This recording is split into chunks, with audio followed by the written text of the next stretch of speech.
हमारा ओठ के चुमावन कहिया होई। तहरा ओठ से हमारा ओठ के चुमावन कहिया होई।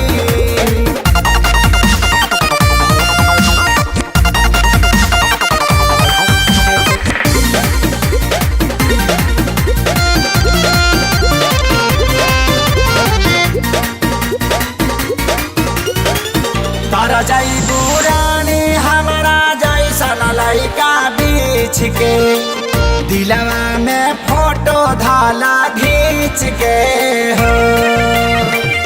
अभी जवानी 17-18 के बीच के हरिहर करे दौरी सींच के हो।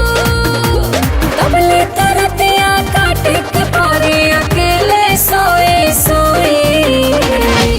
तहरा ओठ से हमारा ओठ के चुमावन कहिया होई। तहरा ओठ से हमारा ओठ के चुमावन कहिया होई।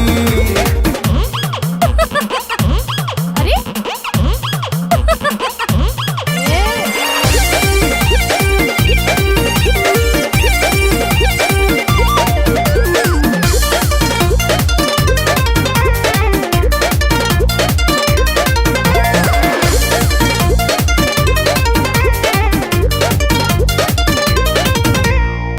भीतर से लागतारू रानी भले काचा हो।